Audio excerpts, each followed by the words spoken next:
নিজের স্ত্রীকে খাঁচায় বন্দি পাখির মতো আটকে রাখার হুমকি দিয়ে আকাশ সেনের ভয়ঙ্কর রূপ যেন আরও স্পষ্ট হয়ে ওঠে। সে স্পষ্ট জানিয়ে দেয়, ডানা মেলে উড়তে চাইলে সেই ডানাই ভেঙে দেবে। এই নির্মম সত্য জানার পর শুভলক্ষ্মী ভেঙে পড়ে কান্নায়। অসহায় এক মায়ের আর্তনাদে সে বলে, তার মেয়েটা কোন অবস্থায় আছে কিছুই জানে না। আকাশ সেন তার সাথে কি করছে তাও অজানা।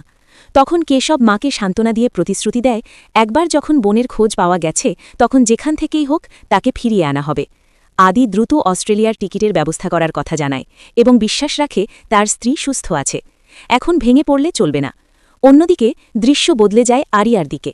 হঠাৎ তার আইসক্রিম খাওয়ার জেদ। রাত, শীত কিংবা দেরি কোনো কিছুই তার কাছে গুরুত্বপূর্ণ নয়। ছেলেটি আপত্তি জানালেও আরিয়া স্পষ্ট করে দেয়, হোস্টেলে ঢুকতে না দিলে দেয়াল টপকে ঢুকবে, কারণ সে যখন বলেছে আইসক্রিম খাবে তখন খাওয়াতেই হবে। তার কথাই বোঝা যায় সে চায় সবাই তার ইচ্ছে মতো চলুক, কিন্তু শেষমেশ প্রকাশ পায় দামি আইসক্রিম খাওয়ানোর মতো টাকা তার কাছে নেই। একদিকে বন্দিত্ব আর আতঙ্ক, অন্যদিকে জেদ আর অদ্ভুত মানসিক টানাপোড়েন। এই পর্বে সম্পর্ক, নিয়ন্ত্রণ আর আবেগের সংঘাত আরও তীব্র হয়ে ওঠে।